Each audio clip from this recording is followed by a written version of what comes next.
చందమామ కథలు.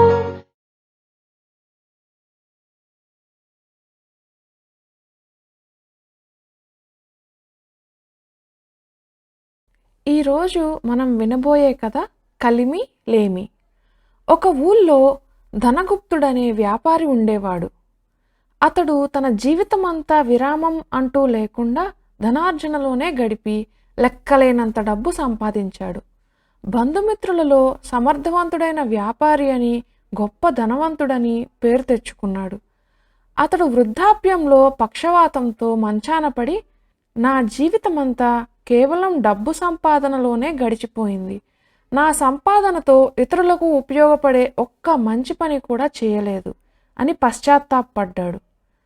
ఇలా అనుకొని అతడు తన కొడుకైన శ్రీగుప్తుణ్ణి పిలిచి, నాయనా, నా జీవితంలో ప్రజోపయోగమైన పని ఒక్కటీ చేయలేదు. నువ్వు నీ అవసరాలకు డబ్బు ఉంచుకొని కొంత డబ్బుతో ఒక ధర్మశాల కట్టించు అని చెప్పి కన్నుమూశాడు.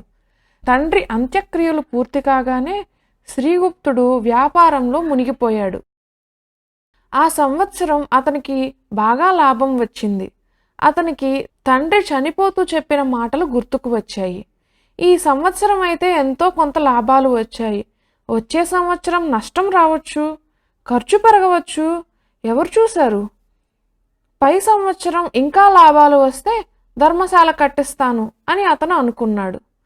మరుసటి సంవత్సరం కూడా అమితంగా లాభాలు వచ్చాయి. అయినా అతనికి తృప్తి కలగలేదు. అతను ధర్మశాల నిర్మాణం మళ్ళీ వాయిదా వేశాడు. ఇలా కొన్నేళ్లు గడిచాయి. ఒకరోజు రాత్రి శ్రీగుప్తుడు చాలా పొద్దుపోయే వరకు ఏవో లెక్కలు చూసుకుంటూ మేలుకొని ఉన్నాడు.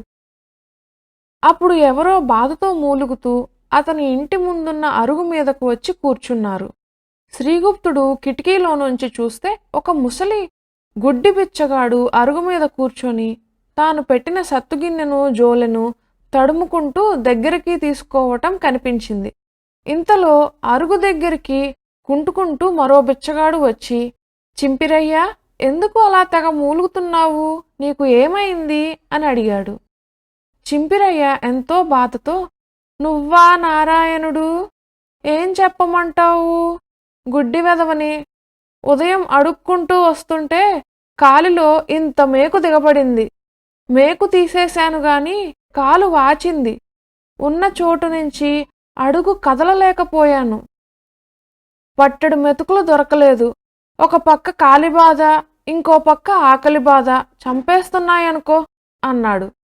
నారాయణుడు చింపిరయ్య కాలు వంక పరిశీలనగా చూశాడు. అది బాగా వాచిపోయి ఉన్నది. నారాయణుడు తన సంచిలో నుంచి గిన్నె తీస్తూ, నీ కాలి బాధ తగ్గించటం నా వల్ల కాదు గాని ముందు ఈ అన్నం తిను, కాలి సంగతి తర్వాత చూద్దాం అంటూ తన గిన్నెను గుడ్డివాడికి ఇచ్చాడు. నువ్వు తిన్నావా? అడుక్కున్నదంతా నాకే పెడుతున్నావా అన్నాడు చింపిరయ్య సత్తుగిన్నెలోకి చేయి పెట్టి తడుముతూ.